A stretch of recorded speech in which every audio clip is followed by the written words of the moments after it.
This is our world. A warm, comfortable, familiar place. But walk away from the fire and look up. Our thoughts soon leave home. Are we just insignificant specks?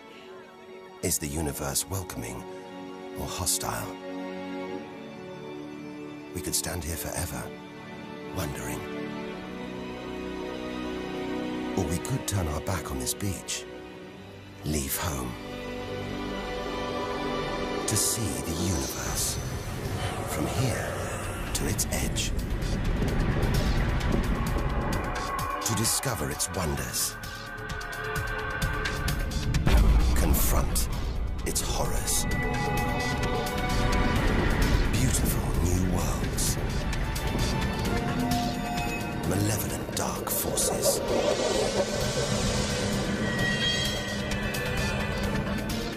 The beginning of time,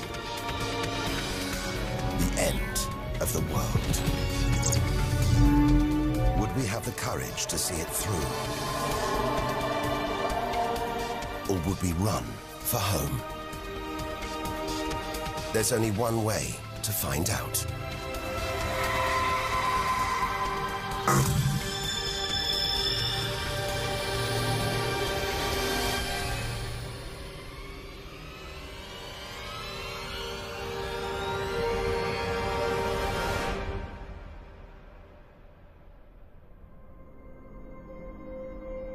The edge of space, only 100 kilometers up, just an hour's drive from home.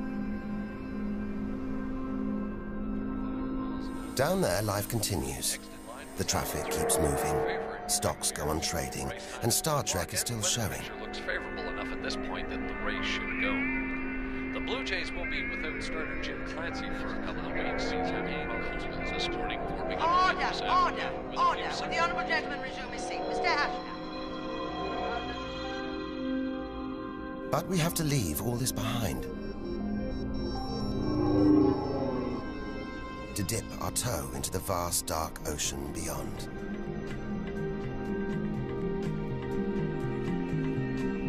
Into the shallows. Not too far from home. Onto the moon.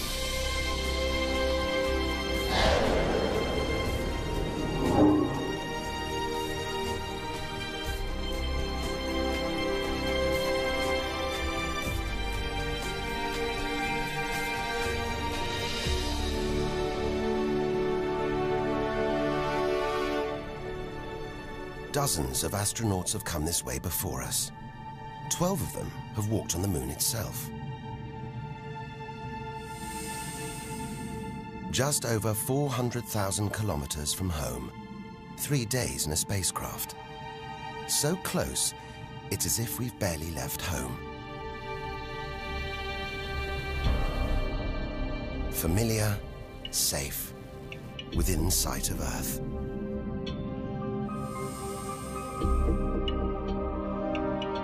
It looks like a deserted battlefield, bombarded by millions of meteoroids and asteroids. But it's quieter now. It's obvious there've been no major collisions for millions of years.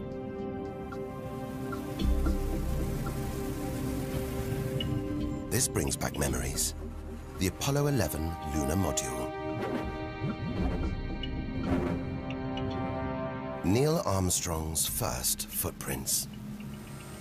Looks like they were made yesterday. There's no air to change them. They should survive for millions of years. Maybe longer than us.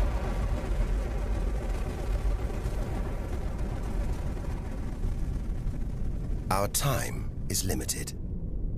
We need to take our own giant leap. Further than any human has ever traveled.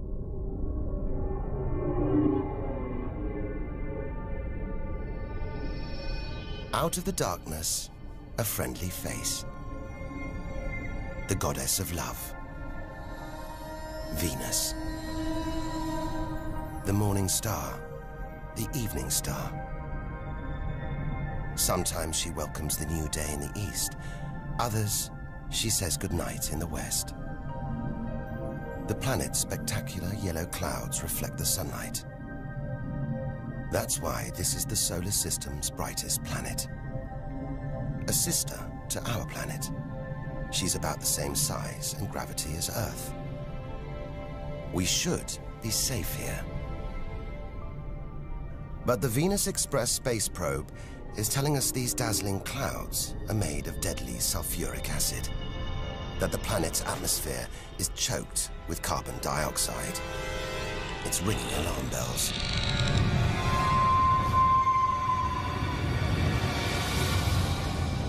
Venus is one angry goddess. The air is noxious, the pressure unbearable, and it's hot, approaching 500 degrees Celsius. Stay too long, and we'd be corroded, suffocated, crushed, and baked.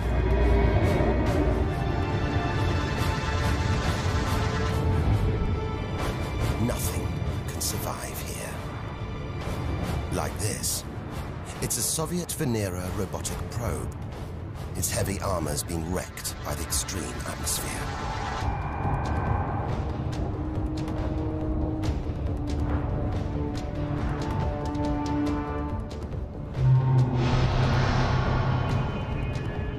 So lovely from Earth, up close, this goddess is hideous.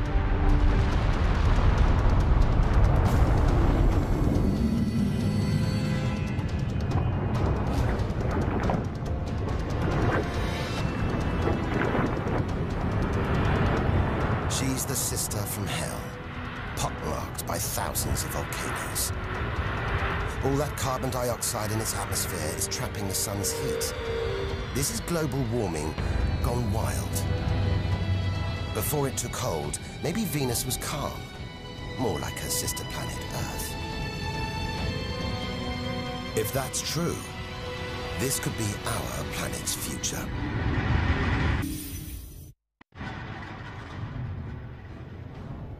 Beginning to think we shouldn't be out here, that we should turn back. But there's something hypnotic about the sun. Like Medusa, too terrible to look at, too powerful to resist, luring us onwards. On, like a moth to a flame. Dwarfed by, scorched by the sun,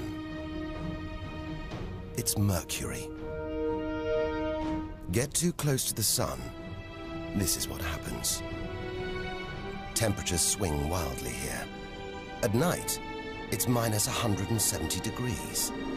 Come midday, it's 400 plus. Burnt, frozen, and look at those scars. A sign that Mercury had a violent past. The Messenger space probe. It's telling us something strange. For its size, this little planet has a powerful gravitational pull. It must be heavier than it looks. It's like a huge ball of iron, covered with a thin veneer of rock. The core of what was once a much larger planet. Maybe a stray planet slammed into Mercury, blasting away its outer layers in a deadly game of cosmic pinball. Whole planets on the loose, destroying anything in their path, even entire planets. And we're in the middle of it. Vulnerable, exposed, small. Everything is telling us to turn back. But who could defy this? The sun, in all its mesmerizing splendor. Our light, our lives. Everything we do is controlled by the sun. Depends on it. And more than that, it's the Greek god Helios driving his chariot across the sky. The Egyptian god Ra, reborn every day. The summer solstice sun rising at Stonehenge. For millions of years, this was as close as it got to staring into the face of God. 150 million kilometers from home, a 20-year journey by plane. Switch it off, and it's so far away, we wouldn't know about it for a whole 8 minutes. It's so big, you could fit 1 million Earths inside it. So heavy, its gravity controls the entire solar system.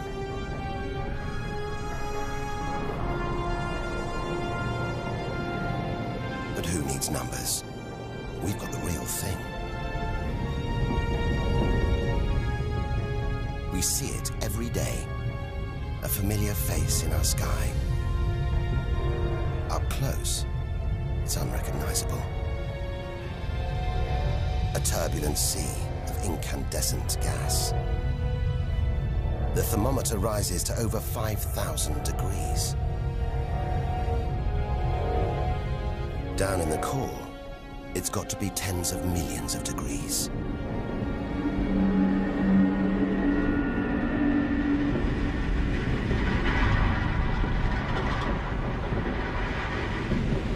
Hot enough to trigger a nuclear reaction, turning millions of tons of matter into energy every second. More than all the energy ever made by mankind. Back home, we see this energy as light, feel it as heat.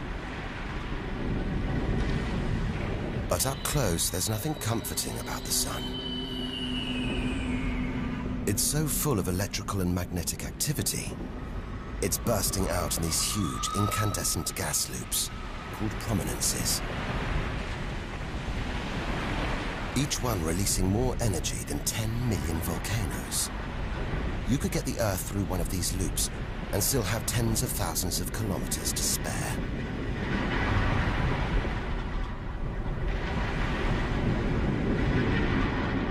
And where they burst through, it's exposing the cooler layers below, making sunspots.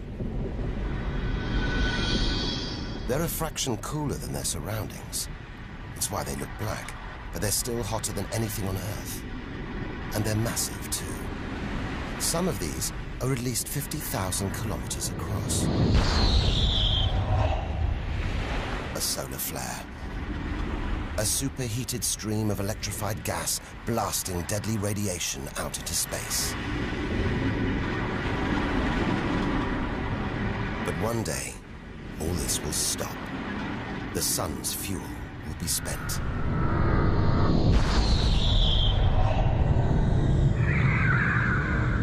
When it dies, that'll be it for the Earth as well. This God creates life and destroys it, demands we keep our distance.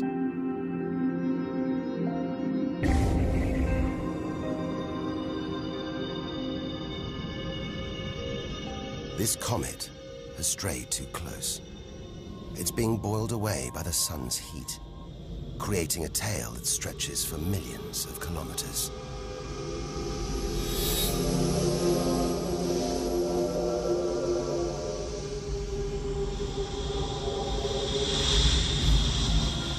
It's freezing in here.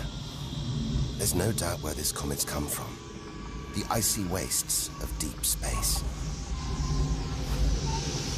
But look at all this steam, the geysers and dust. It's the sun again, melting the comet's frozen heart. A kind of vast, dirty snowball, covered in grimy tar. Tiny grains of what looks like organic material, preserved on ice since, well, who knows when. Maybe even the beginning of the solar system. Say a comet like this crashed into the young Earth billions of years ago.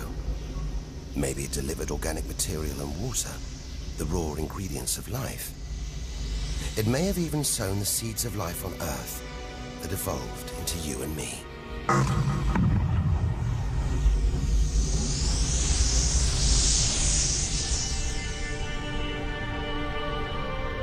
But say it crashed into the Earth now. Think of the dinosaurs, wiped out by a comet or asteroid strike. It's only a question of time. Eventually, one day, unless we can find a way to protect ourselves, we'll go the way of the dinosaurs. The Earth is safe. For now. But if life on Earth was obliterated, we'd be stuck out here, homeless, adrift in a hostile universe. We'd need to find another home. Among the millions, billions of planets, there must be one that's not too hot, not too cold, with air, sunlight, water, where, like Goldilocks, we could comfortably live.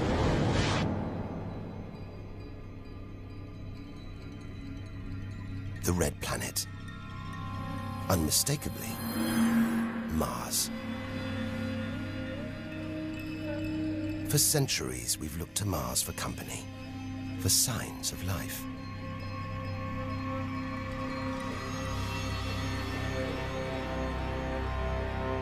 Somewhere down there could be extraterrestrial life. But are we ready to find it? Ready to rewrite the history books, to tear up the science books, to turn our world upside down? What happens next could change everything.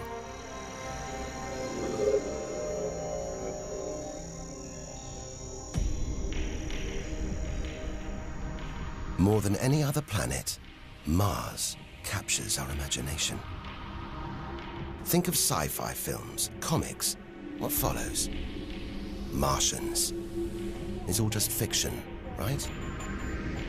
But what if there really is something here? If there is, it's living on a dead planet. The processes that make Earth habitable shut down hundreds of millions of years ago here. Red and dead, Mars is a giant fossil.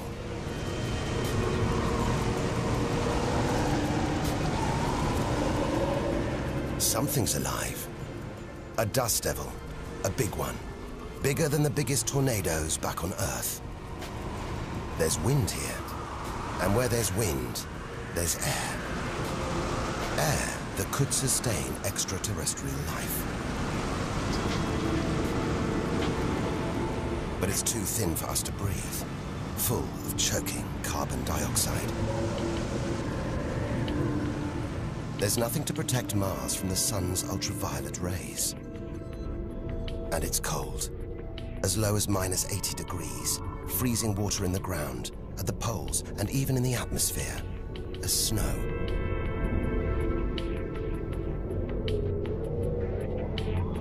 It's hard to believe anything could live here. But on Earth, there are creatures that survive in extreme cold, heat, and even in the deepest ocean trenches. It's as though life is a virus. It adapts, spreads. Maybe we're carrying the virus of life across the universe right now. Even in the most extreme conditions, life usually finds a way. But on a dead planet, with no geological activity to replenish the minerals and nutrients in its soil, no heat to melt its frozen water, and all this dust, it's hard to see where we're going.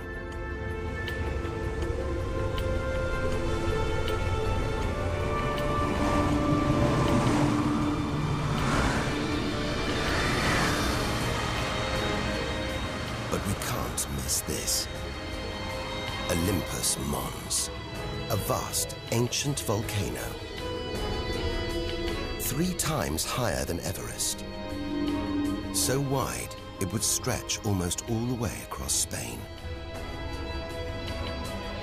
Since its discovery in the 1970s, it's been declared extinct.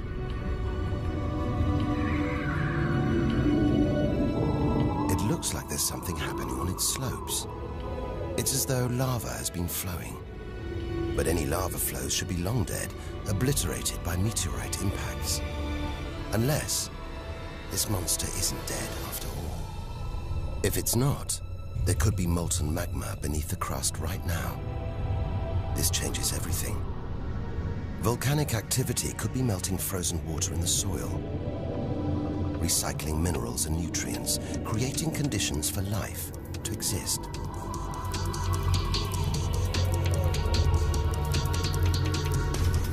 This makes the Grand Canyon look like a crack in the pavement. It goes on and on. So far, it would stretch all the way across North America. But look, signs of activity, erosion, and what looks like dried up riverbeds on the canyon floor. Maybe volcanic activity melted ice in the soil, sending water flowing through this vast canyon. Activity that we now know could still be melting ice, creating water. And where there's water, there could be life. If we can find running water, there's a chance we could find living creatures. Trundling across this desolate landscape, the NASA rover Opportunity. It's finding evidence that these barren plains were once ancient lakes or oceans that could have harbored life.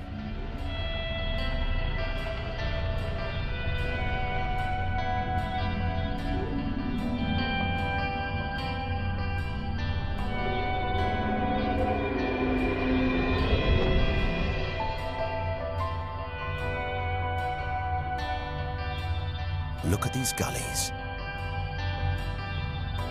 When probes orbiting Mars pass over them, they keep spotting new ones. More proof that Mars is alive and kicking. That there may be water flowing beneath the surface, creating these gullies. Water which could be sustaining Martian life.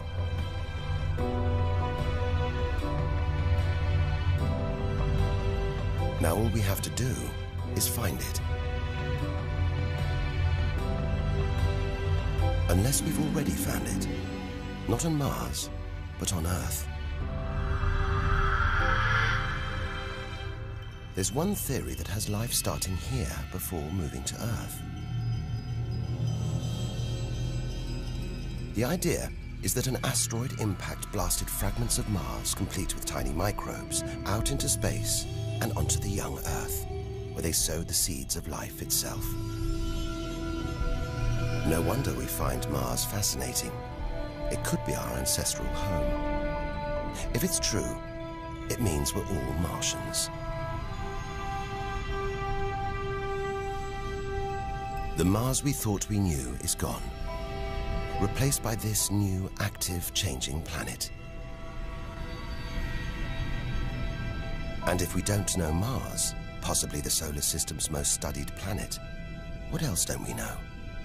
There must be other secrets out there, waiting to be discovered.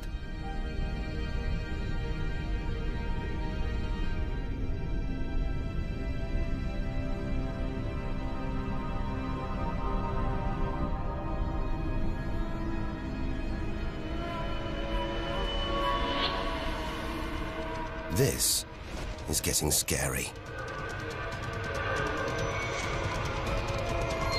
It's like being inside a giant computer game.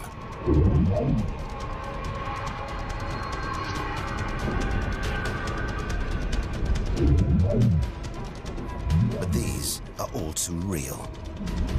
Asteroids, some of them hundreds of kilometers wide. This one must be about 30 kilometers long. And look, perched on it, a space probe. Can't have been easy parking on an asteroid traveling at 80,000 kilometers an hour. It's a lot of effort to investigate some rubble. Rubble that regularly collides, breaking up and raining down on Earth as meteorites. Magical tokens, supernatural omens, and more than that. Turns out it was rubble like this that came together to make the planets, including our own.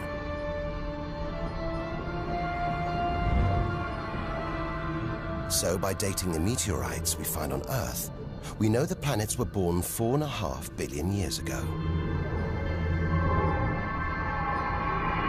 These are the birth certificates of our solar system, of our planet. But for some reason, these rocks didn't form into a planet. Something must have stopped them. Something powerful.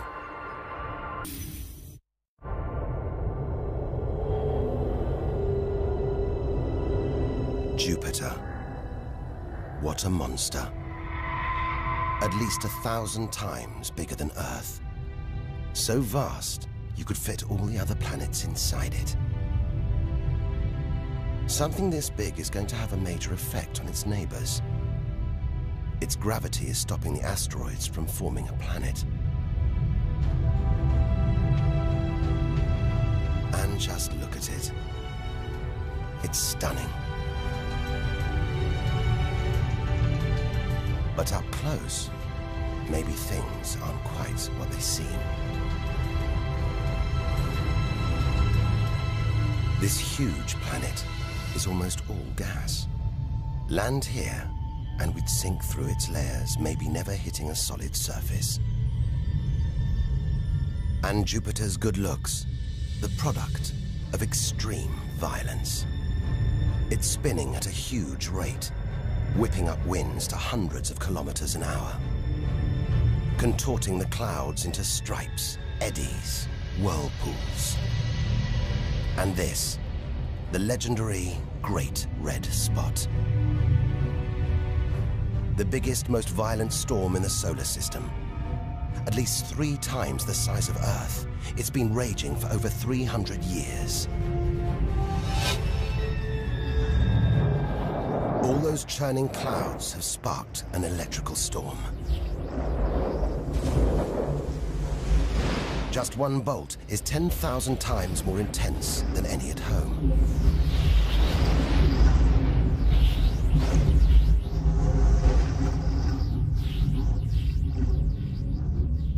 It seems the best place, the safest place to see Jupiter is from a distance. That's just beautiful, dancing round the poles like the aurora back home. But the Geiger counter is going wild. It seems even these are deadly, generated by lethal radiation pulled from space by Jupiter's powerful magnetic field.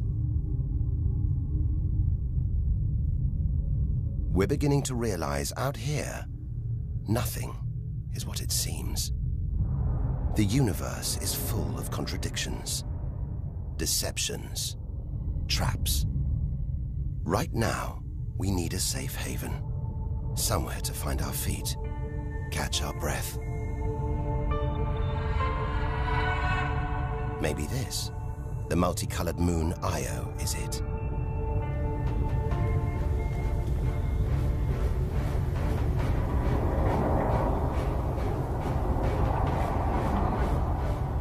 Those pretty colors, a molten rock, sulfur, volcanoes, spewing burning hot ash and sulfur hundreds of kilometers into the air. This is no safe haven. This is the most volatile place we've seen since the sun. Our magical journey to the edge of the universe is turning into a desperate flight. We've got to keep believing, hoping that amidst the dangers, there are wonders waiting to be discovered.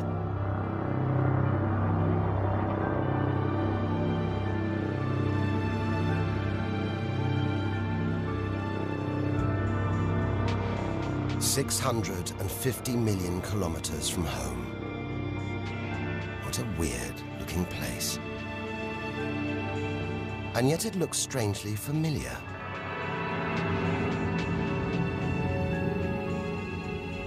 A bit like the Arctic with all that ice, all those ridges and cracks.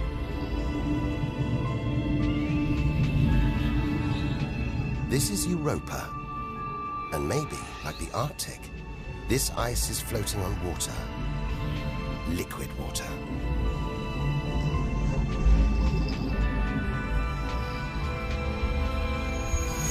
It's an intriguing thought. But we're 800 million kilometers from the sun. Surely Europa is frozen solid.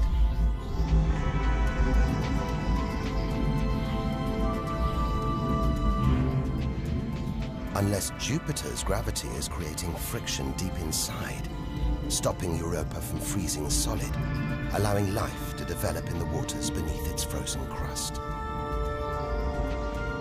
We might be meters away from aliens, from a whole ecosystem of microbes, crustaceans, maybe even squid. The only thing between us and the possibility of alien life, this layer of ice. But until we send a spacecraft to drill through the ice, Europa will remain one of the solar system's greatest mysteries.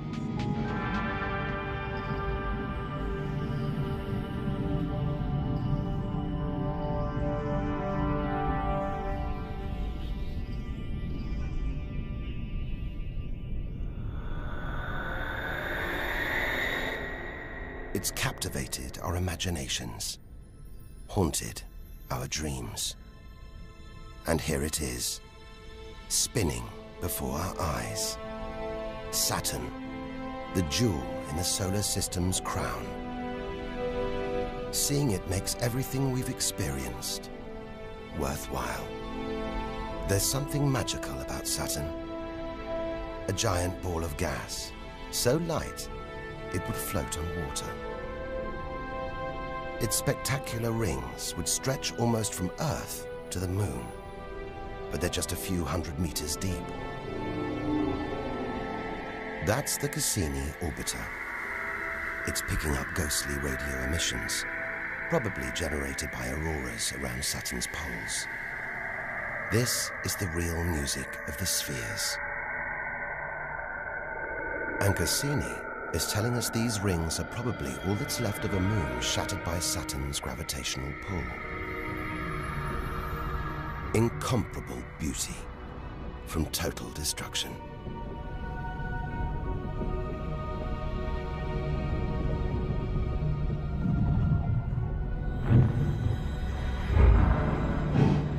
Billions of shards of ice, some as small as ice cubes, others the size of houses. They collide, break apart, reassemble. It's like a snapshot of our early solar system, as dust and gas orbited the newly born sun, and gravity worked its magic, pulling the lumps together until from debris like this, our home emerged.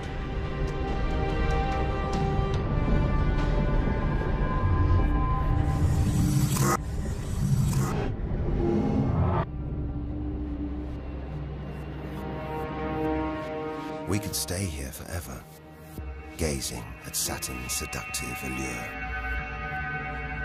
But we have to drag ourselves away. We've got so much further to go, so much more to learn. Which isn't easy when the largest object in sight is this moon, wrapped in thick clouds. Titan.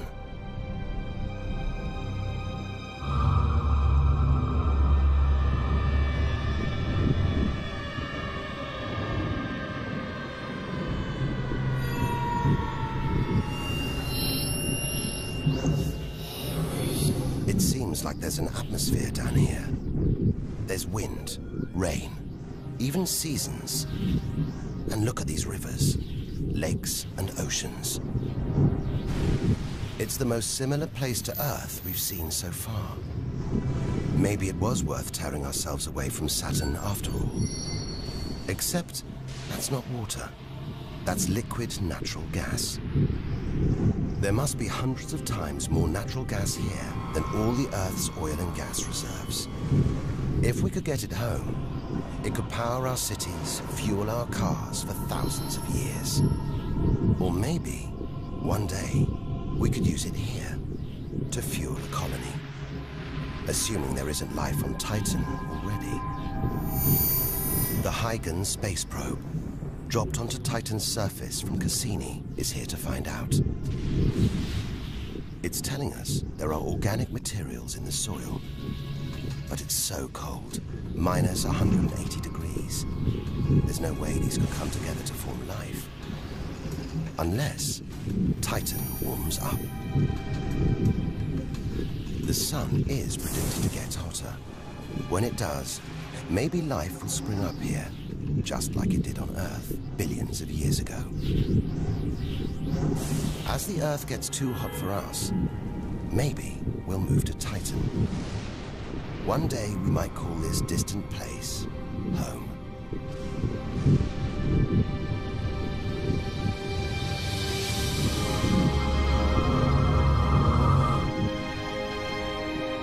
Home. We're at least 1 billion kilometers away now. Beyond this point, we lose visual contact with the Earth. We're standing on a cliff, looking out into the solar system's mysterious outer reaches. If we want to understand the universe, to reach its edge, we have to jump.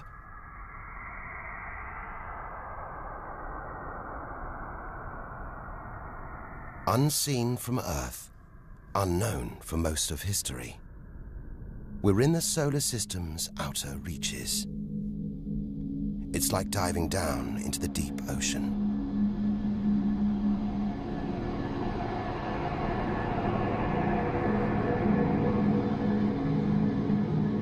Those rings. It looks like Uranus has been tilted off its axis, toppled over by a stray planet.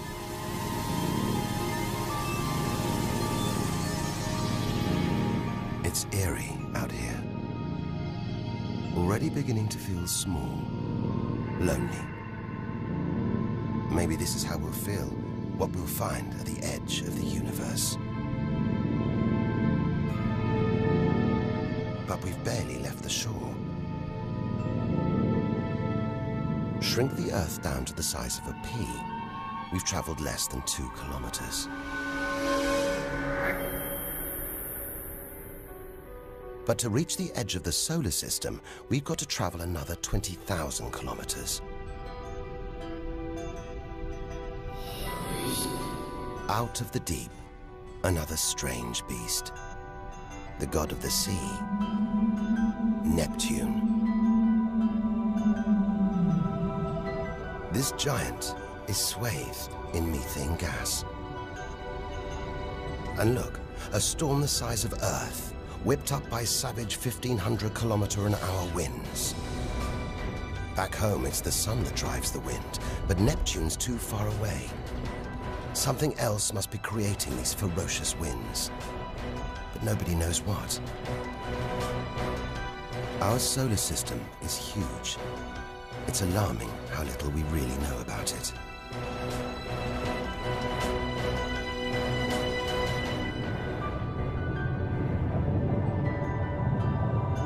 Plunging deeper, something to cling to. After all those balls of gas, a solid moon. Triton. Solid, but not stable. Just look at these geysers, cosmic chimneys pumping out strange soot. And this moon is going round Neptune in the opposite direction to the planet's spin. A cosmic battle of wills that this angry moon is always going to lose.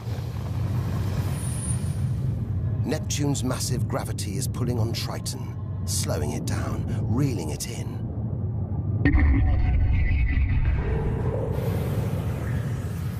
One day, it'll be ripped apart by Neptune. And that's it. No more moons, no more planets to see in our solar system. It's getting colder. We're getting further from the sun, slipping from the grip of its gravitational tentacles. But look at all this. It's not a void.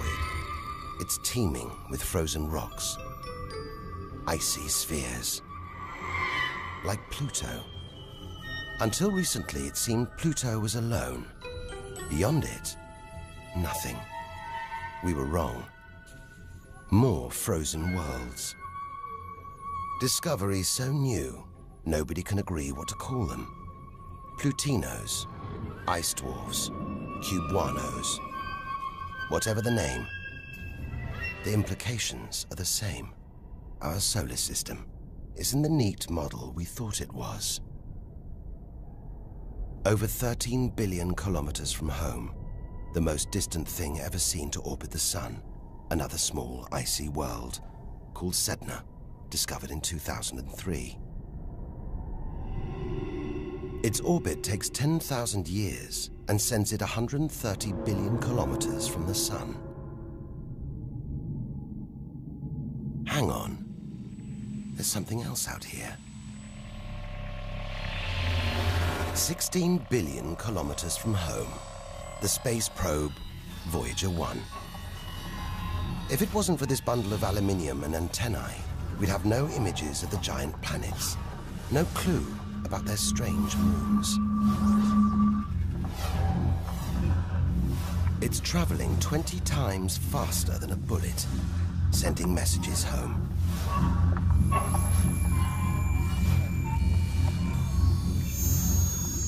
And look, on its side, that gold panel, a kind of intergalactic message in a bottle.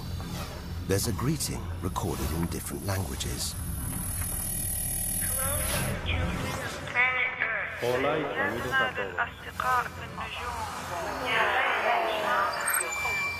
And a map showing how to find our solar system. But if you're in the jungle, is it wise to call out? Anyone, anything could hear our call, find out where we live, and come knocking. Friendly or not. A cloud of cosmic icebergs stretching for what seems like forever. They look like the comet we saw earlier. Maybe it started life out here, until something dislodged it, sending it towards the Sun, just like the comets that may have planted life on Earth billions of years ago. And seeing all this ice, maybe they carried water to Earth too. It's an astonishing thought. The water in the oceans, in your coffee, even in your body, all from this distant celestial ice machine.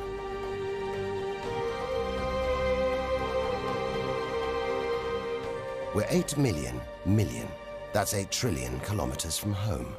But in reality, this is only a baby step. Ahead, trillions of kilometers, billions of stars. This is it. Time to stop looking in and start looking out. To step out into the big, wide universe. Into interstellar space.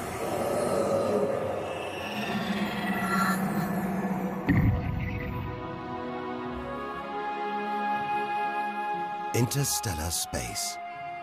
Far beyond our solar system. What a view. Billions of stars like our own sun, many with planets, many of those with moons.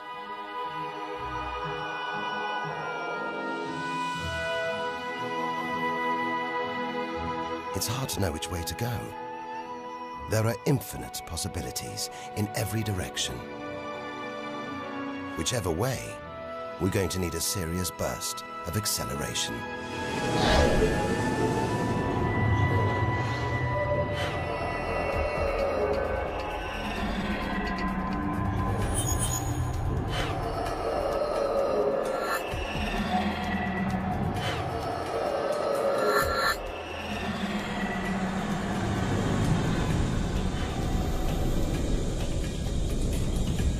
$40 trillion kilometers from home.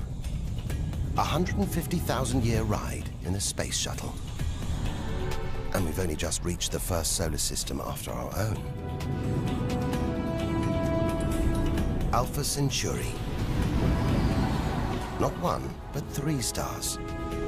They're spinning around each other, locked in a celestial standoff.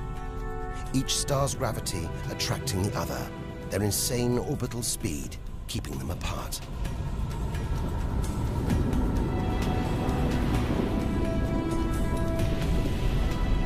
Get between them, and we could be flung into the face of one of these stars. Vaporized, trillions of kilometers from home. So far, the kilometers are becoming meaningless. We're going to have to talk in light years. A beam of light takes 1 year to travel 10 trillion kilometers. So 40 trillion kilometers is 4 light years from home. It's crazy. Distances so vast, they're almost beyond comprehension.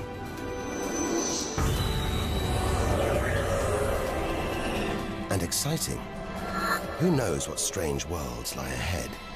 What we'll discover when, if we reach the edge of the universe.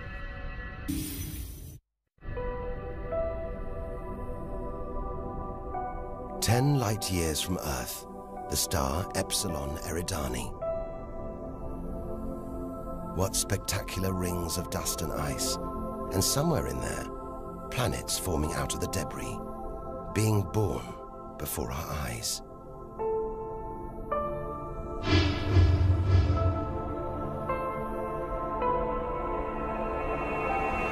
Asteroids and comets everywhere.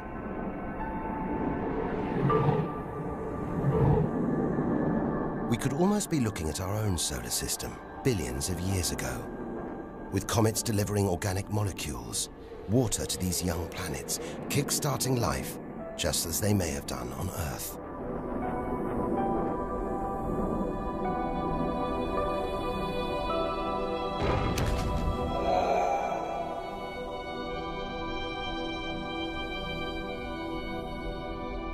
At the center of all this action, a star smaller than our sun. It's still in its infancy. Any life in this solar system would be primitive at best.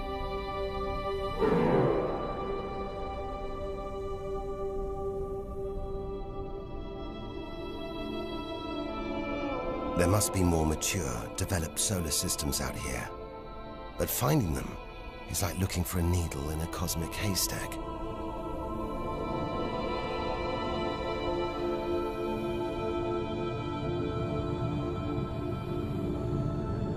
"20 light years from Earth. Star Gliese 581.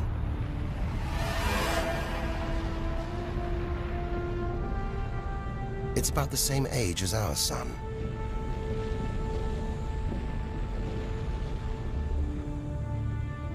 And orbiting it, this planet. It's just the right distance from its sun. Any closer and water would boil away. Any further and it would freeze. Ideal conditions for life to have evolved.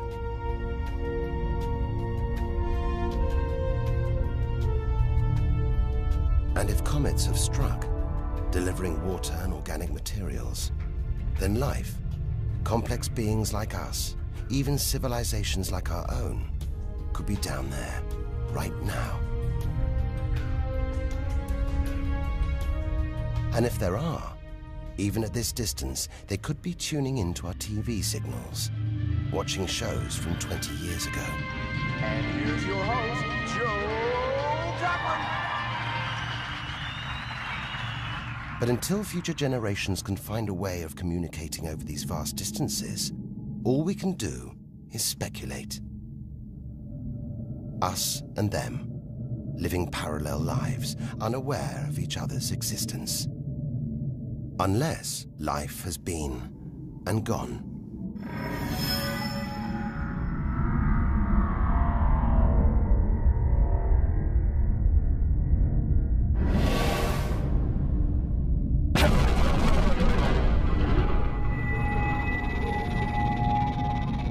That's the problem with comets. They're creators and destroyers. As the dinosaurs found out the hard way 65 million years ago. This is the needle in the cosmic haystack, the closest we've come to a habitable solar system like our own. But it's a chance encounter. There could be hundreds, millions more solar systems like this out here. Or none at all.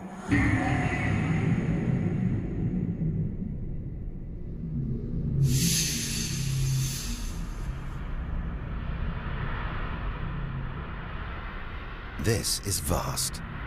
And look, it's the planet Bellerophon.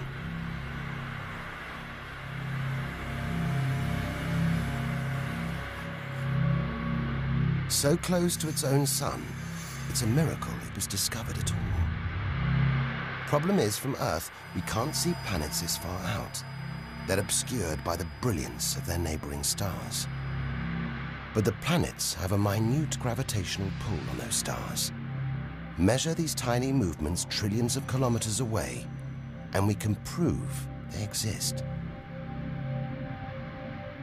That's how we tracked down Bellerophon in the 1990s, opening the floodgates to the discovery of hundreds of other distant planets. 65 light years from Earth. Tune in on this bright star, and you'd pick up TV signals from Hitler's Berlin Olympics. Verkünde die Spiele von Berlin zur Feier der 11. Olympiade neuer Zeitrechnung als eröffnet.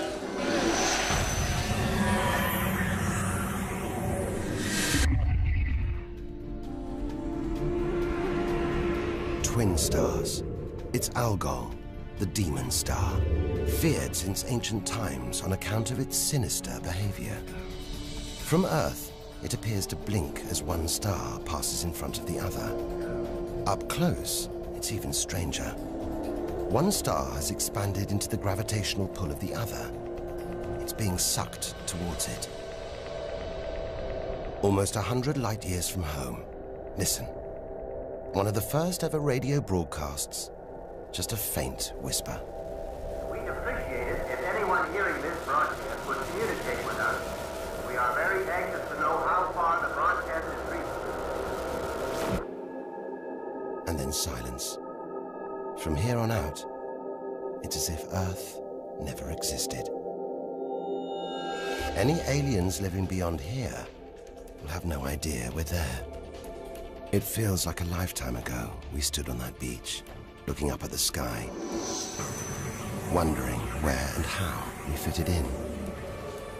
It's time to appreciate the wonders we're seeing, not just for what they tell us about our own world. It's what they can tell us about the whole universe, its past and its future.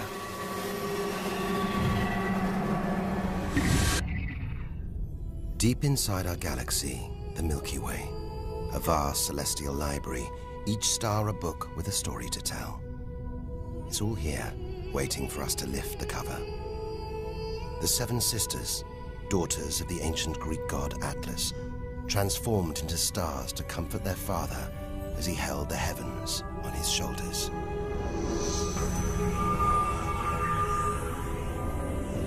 And this giant, Betelgeuse. The brightest, biggest star we've seen so far. It's got to be at least 600 times wider than our own sun.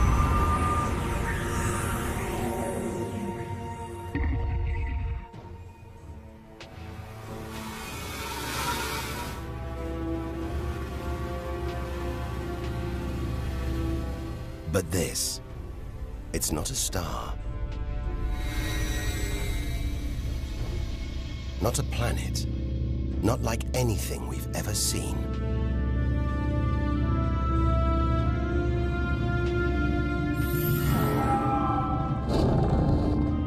A ghostly spectre, more than 1,300 light years from Earth. Orion's dark cloud. Dust and gas, so dense it's shrouding us, shutting us off from the universe outside. There, deep inside, a ball of light, pulling the dust and gas towards it, heating up, merging into a ball of burning, hot gas. Like a star, like our sun, in miniature. It's millions of degrees inside it. So hot, it's beginning to trigger nuclear reactions, the kind that keep our sun shining. Making energy, radiation, light. A star is being born.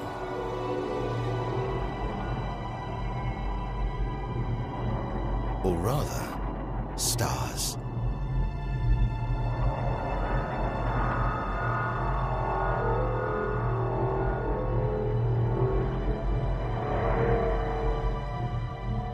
Orion's dark cloud is a vast star factory. We're witnessing the birth of the future universe.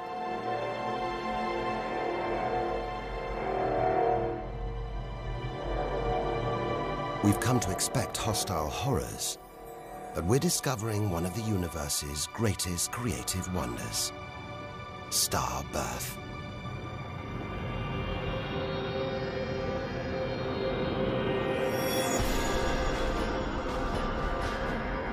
Perhaps we spoke too soon.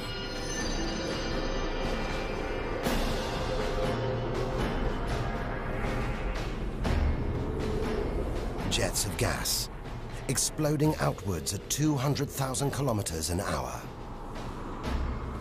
blasting dust and gas out for millions of kilometers.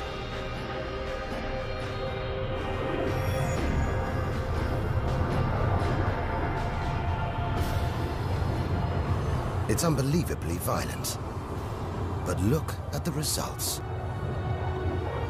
It's beyond words. Nebula. Vast glowing clouds of gas hanging in space. With no wind out here, they'll take thousands of years to disperse. They seem to be forming a vast stellar sculpture. It makes you realize nature is more than a scientist, an engineer. It's an artist on the grandest of scales. We've seen some strange sights, but this is a masterpiece. A giant horse's head rearing up in space. Stars are born, grow up, and then what? Do they die?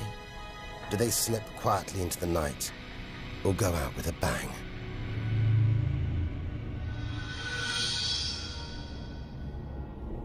Somewhere between here and the edge of the universe lies the answer. Nearly 4,000 light-years further, luminous clouds suspended in space, encircling what was once a star like our own sun. All that's left of it are these brightly colored gases. Elements formed by nuclear fusion deep inside the star, released into space on its death. Green and violet, hydrogen and helium, the raw materials of the universe. Red and blue, nitrogen and oxygen, the building blocks of life on Earth. For us to live, stars like this had to die. The oxygen in our lungs, the nitrogen in our DNA, it was all produced by nuclear fusion in stars that died long before the Earth was even born. We are made of stellar nuclear waste. Our family tree begins here.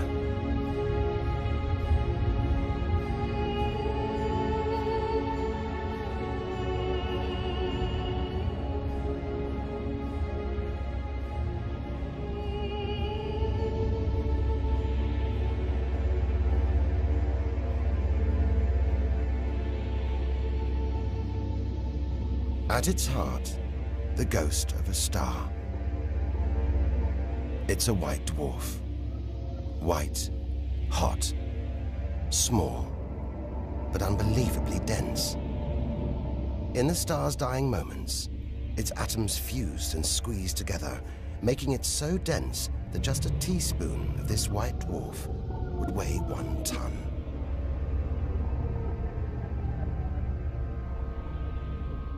It's a chilling premonition of our sun's fate. 6 billion years from now, it'll become a white dwarf. Its death will herald the end of life on Earth. It makes you wonder how many other worlds have been and gone. Stories left untold. Celestial books lost forever.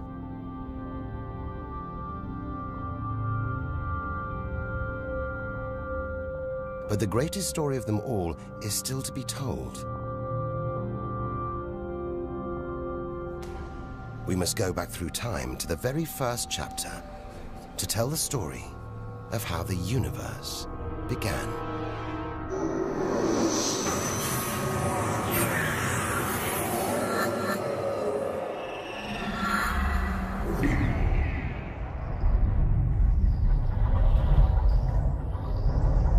The scattered remains of a dead star. A nebula, the Crab Nebula. We're 6,000 light years from home, deep inside a stellar graveyard. We've learned so much, seen things we'd never have believed possible. Now, sights like this, wonders once beyond imagination, we take in our stride. We're ready. Ready to face whatever lies ahead. Determined to reach the edge of the universe. It looks dead, but maybe this is just the calm after the storm. After a massive explosion. Powerful enough to turn a huge star into a cloud of dust and gas. A supernova.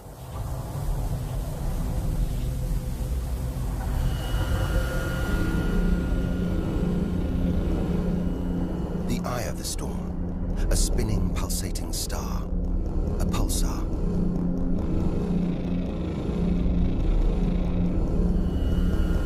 Gravity must have squeezed the giant star's core down to this. It's just 20 kilometers across, unimaginably dense. One pinhead of this would weigh hundreds, maybe millions of tons. As it shrank, like a figure skater spinning on the spot, arms outstretched, then pulling them in, it began to spin faster. Two beams of light, energy, radiation, spinning 30 times a second, powering the huge cloud of dust and gas. There's so much radiation here, more even than on the sun.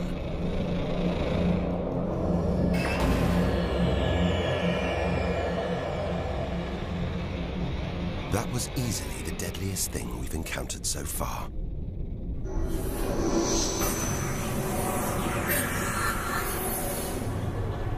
Once, it would have terrified us.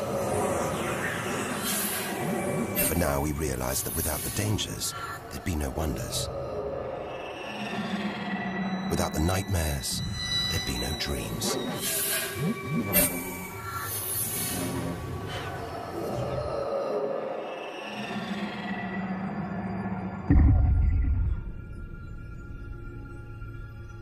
Getting a strange sensation. A feeling, as though there's something bad out here.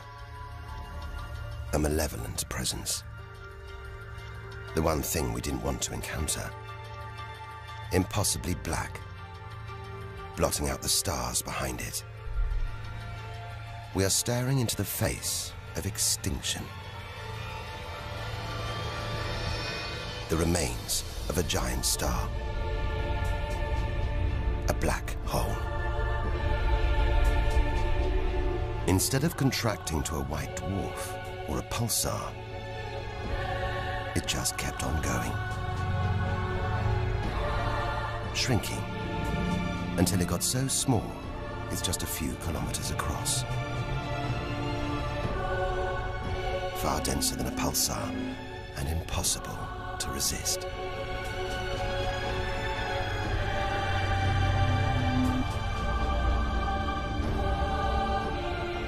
Stray too close, and there's no turning back.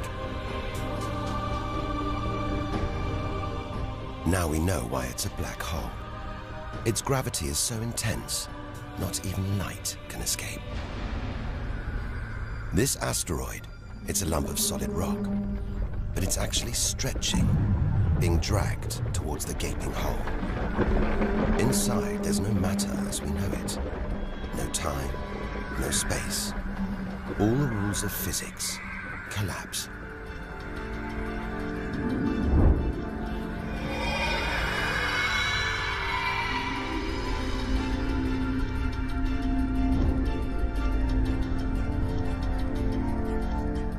The asteroid is gone.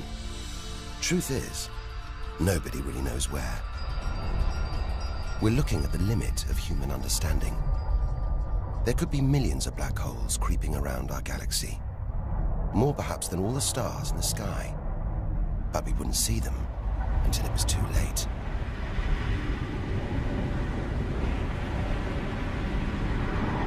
Like this star, spiraling, disappearing down an invisible plug hole.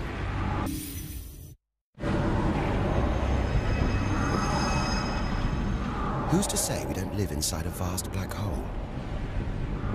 That the whole universe isn't inside one right now, inside another universe. Think about it for too long, and your mind reels. Sometimes it feels like the more we see, the less we know. But we do know our galaxy is more complex and more dangerous than we ever imagined. And we're still in our own galaxy, the Milky Way. The vastness of the universe beyond still lies ahead. The wonders, the dangers, the secrets, they're out there. But first, we've got to find a way out of the Milky Way.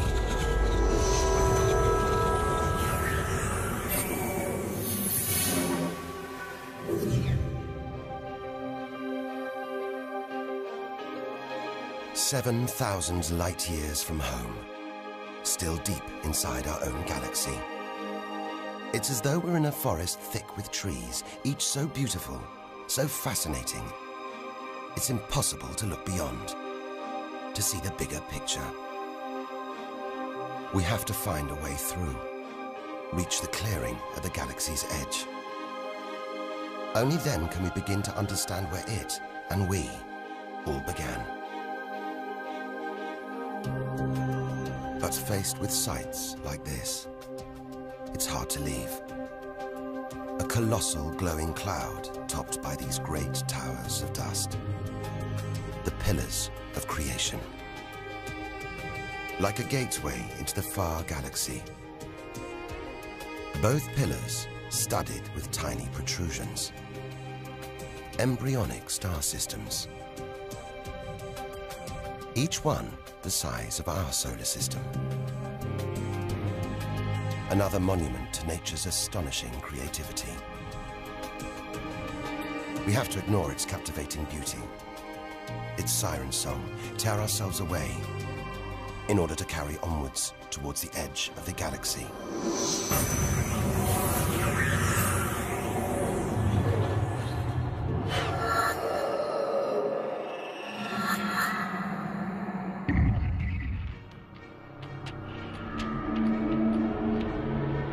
Dazzled by the Milky Way's beauty, we've been blinded to its terrors and strayed into a cosmic minefield. Like an explosion in slow motion, giant clouds of gas are bursting out of this star. A massive star, millions of times brighter than our sun. It's going into meltdown. The fuel that sustains it is running out. The nuclear reactions that power it winding down. We're watching its death throes. Eventually, the core will implode. The result, a new black hole.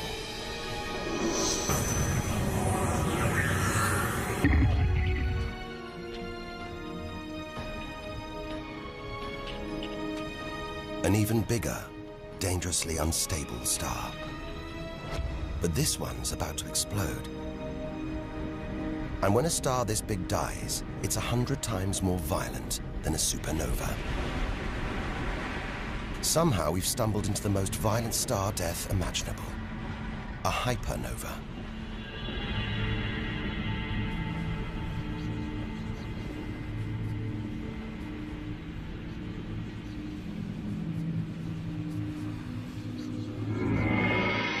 The core's collapsed. It's becoming a black hole.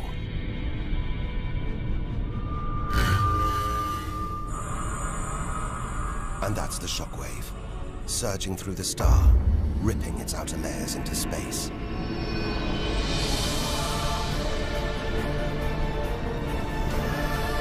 There's lethal radiation everywhere, enough to have a catastrophic effect on any planet unlucky enough to be nearby.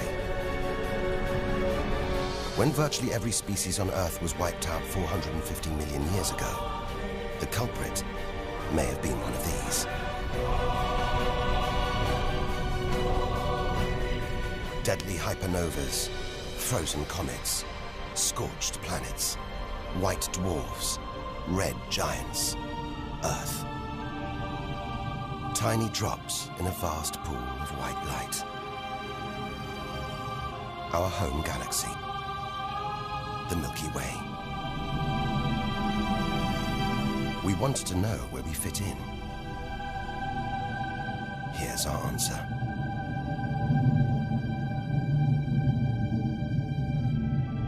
Civilizations, past and present. Everyone that's ever lived. The smallest bug, the highest mountain, all of it invisible. Not even a tiny speck.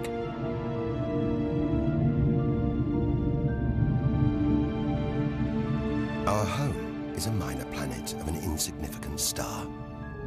If it disappeared right now, who or what would even notice?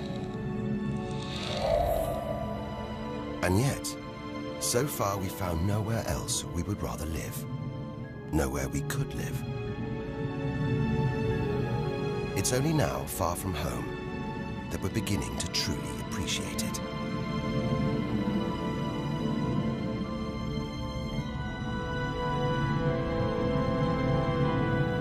Look at all these stars. Hundreds of thousands of them. Surely one of these, more than one, must be capable of supporting life.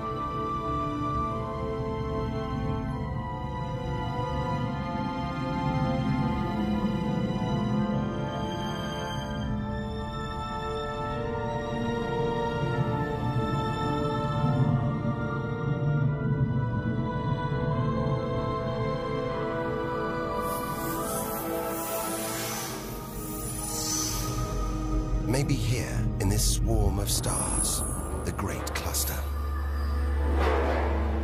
Back in the 1970s, astronomers sent a message in this direction, detailing the structure of our DNA and our solar system's location. But it's so far from home, the message won't arrive for at least another 25,000 years. We haven't found alien life yet. But neither have we found any reason to believe it isn't out here, somewhere. There's an equation, devised to estimate the number of other advanced civilizations. Crunch the numbers, and the result is shocking. There could be millions of civilizations, just in our own galaxy.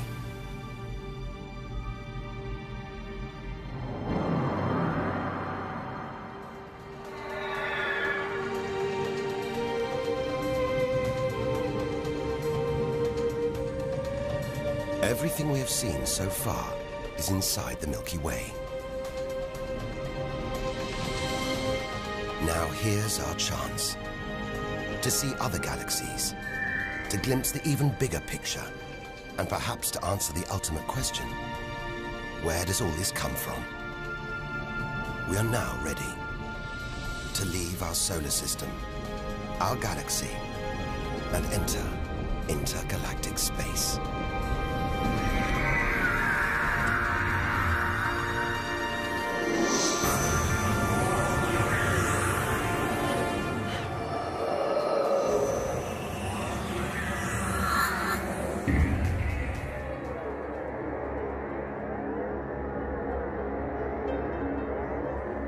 Beyond the Milky Way, through the vast expanse between galaxies, against all the odds, we've made it to intergalactic space.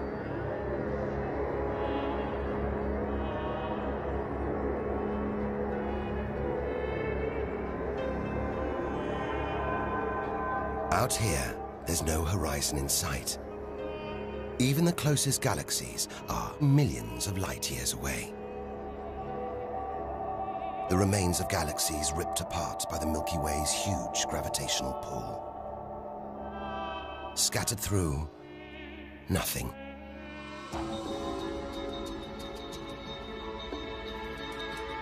This is as close as the universe gets to a perfect vacuum. But even this isn't totally empty. There are thin wisps of gas, fine traces of dust, and something else. Dark matter. So mysterious we can't see it, feel it, taste it, touch it, or even measure it. Yet so common, it could make up over 90% of all the matter in the universe. If dark matter does exist, it means there's no such thing as empty space. Even out here, we're surrounded by matter.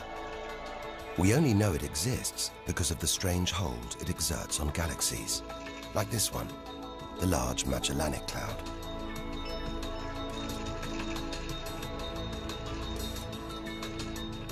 More than 6 billion years in today's fastest spacecraft, 160,000 light years from the Milky Way, at the edge of its gravitational reach. This galaxy should spin off into space, but something is holding it here. Something invisible, powerful, dark matter. Stars, clusters of stars, nebulae. It's a vast astronomical treasure house.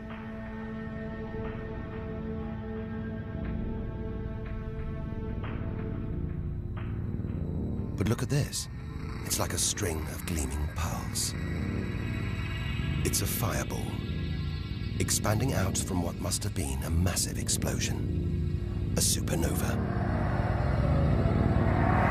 So bright that when light from the explosion reached the Earth in 1987, it was visible with the naked eye. And so violent, it triggered a string of nuclear reactions, forcing atoms together, creating new elements. Gold, silver, platinum, blasting them out into space.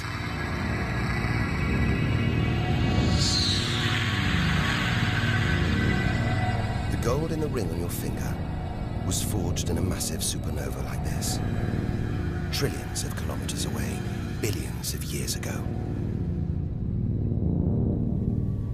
Before we left home, the universe seemed separate. Something out there, up in the sky. We were wrong. The story of the universe is the story of every one of us.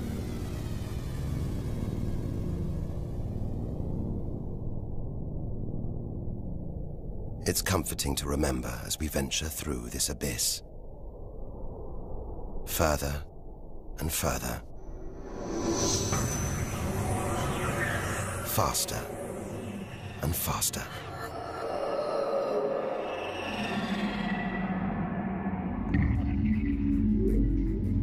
The Andromeda Galaxy, 2.5 million light-years away. It's moving through space at nearly 1 million kilometers an hour. Everything in space is moving apart like shrapnel from an explosion. We're seeing this galaxy as it was when our ape-like ancestors first walked across the African plains.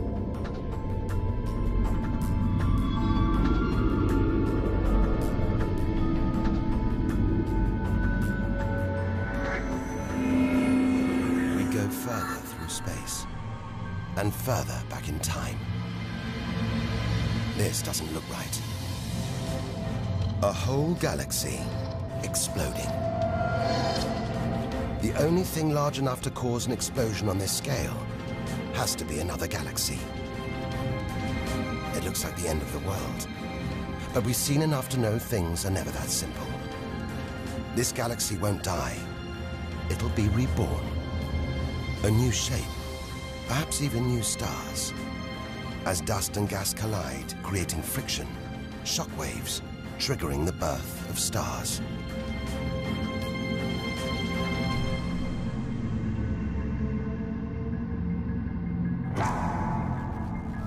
There's order in this chaos, a pattern behind the infinite variety. An endless cycle of birth and death, creation and destruction. It's a pattern woven through the vast fabric of space that binds each of these galaxies. There are billions of galaxies in the universe, each with billions, even trillions of stars. Possibly more stars than there are grains of sand on all the beaches on Earth. And all of these are just the stars that exist now. What about the stars that have been and gone? All the stars being born, yet to be born. We're finally beginning to see the big picture, and it's grander than we ever imagined. This galaxy, the huge Pinwheel Galaxy, is so far from Earth that if we send a message home now, it'll take 27 million years to get there. Who knows whether our species, our planet, will still be around to receive it? Most likely not.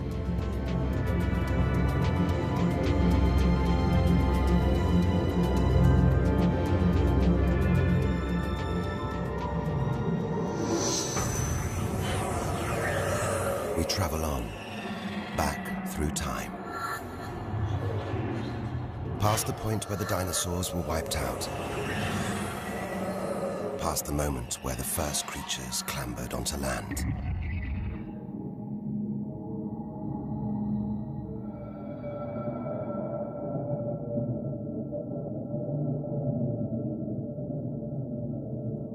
Two billion light years from home, closing in on the edge of the universe, going back to the beginning of time.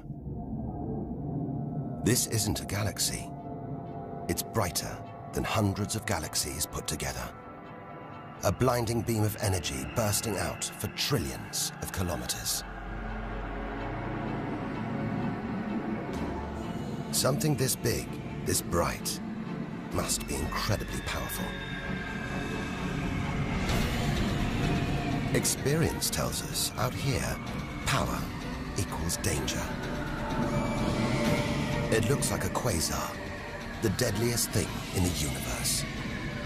If it is, then our journey could be over, just as the end is almost in sight.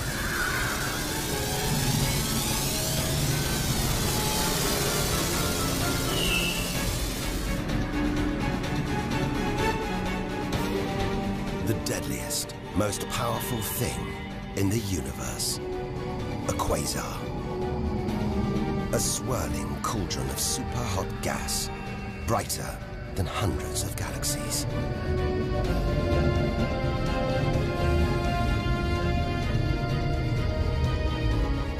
The source of this awesome power lies deep inside the heart of the beast.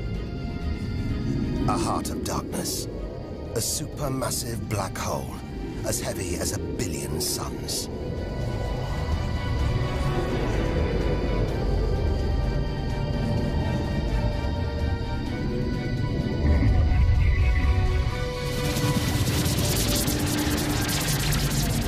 It's ripping apart whole stars, sucking their gases into the quasar, devouring them, until they're nothing, lost forever from the visible universe.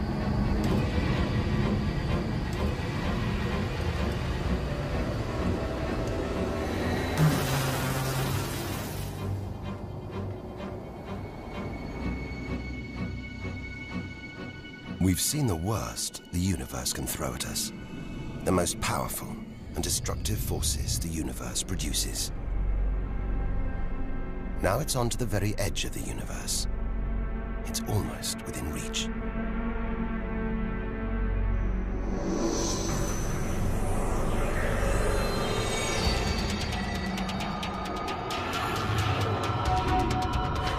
We'll need to go further, go faster if we're to cross the final reaches of the known universe.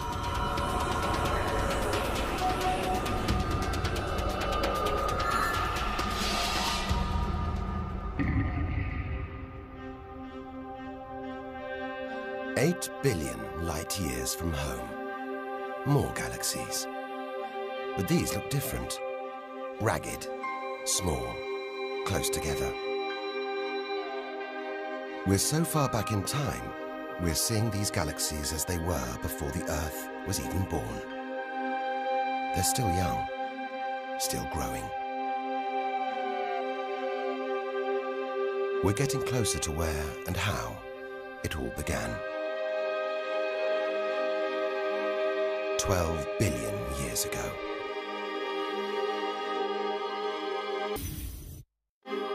Look at the galaxies now. They're more like primitive plankton floating in a vast, dark ocean.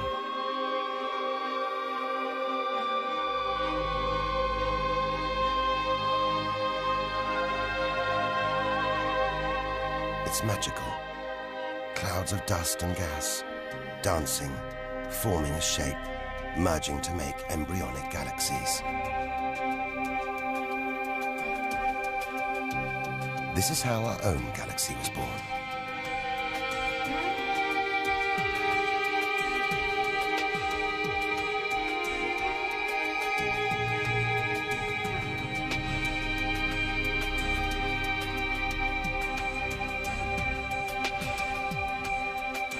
They're disappearing.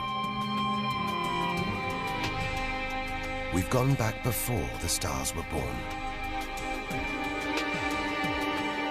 Into a cosmic dark age. And before that, light. The afterglow from a massive explosion. The explosion which created the known universe.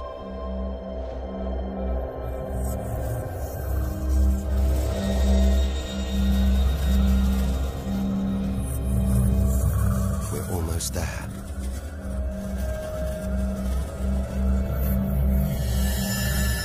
This is it. We've made it. The edge of the universe. 130 billion trillion kilometers from home. 13.5 billion years ago.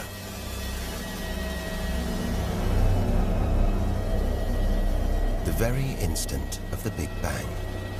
The most violent, most creative moment in history. Everything that's ever happened follows from this moment.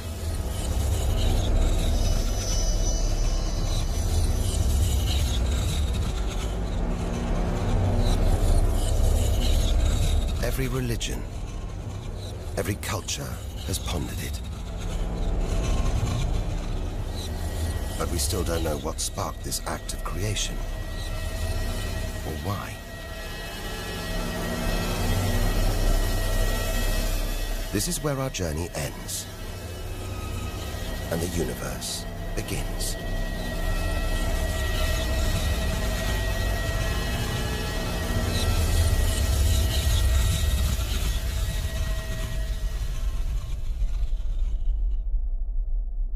An infinitely hot, small, dense point erupts.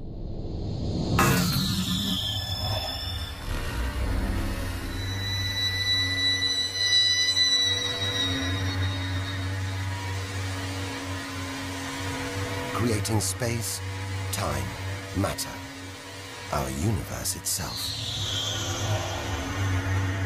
First, it's the size of a subatomic particle. The tiniest fraction of a second later, it's big enough to hold in the palm of your hand. Moments later, it's the size of the Earth.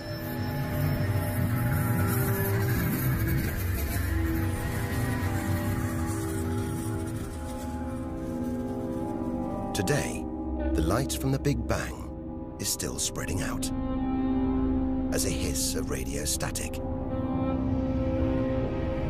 Your TV aerial picks it up.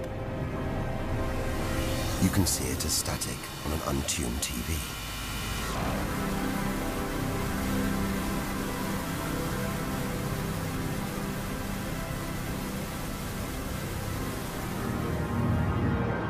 We go on, forwards through time, riding the blast wave.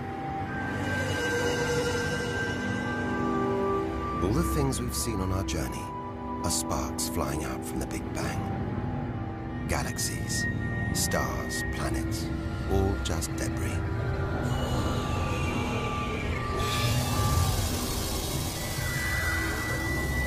back through our galaxy.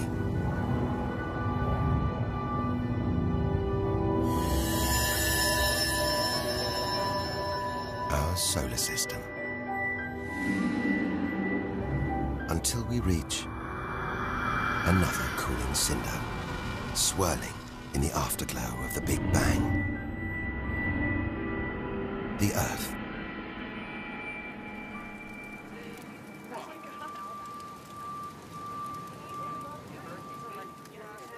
We had to go back to the past to see our future.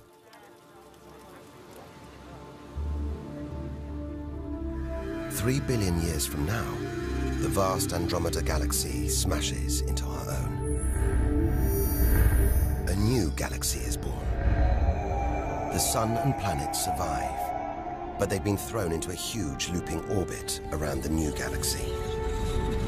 The sun is becoming a red giant, swallowing up Mercury and Venus, scorching our planet's surface, destroying all life on Earth.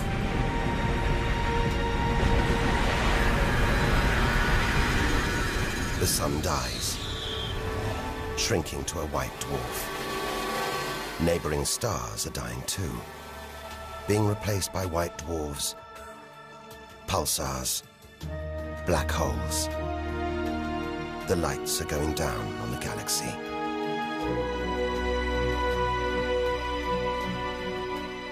Since the Big Bang, the universe has been fading, dying, not with a bang, but with a long, drawn-out whimper.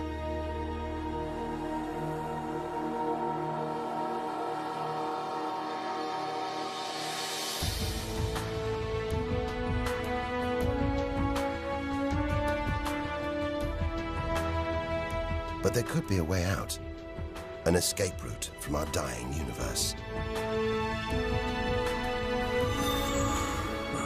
It might be possible for our distant descendants to find a shortcut through space and time, a wormhole. If there are other universes, it could take our descendants from our doomed universe into a parallel one, where they could find another Earth, still in the prime of life. If they're lucky enough, they will live on in a new universe. A new home.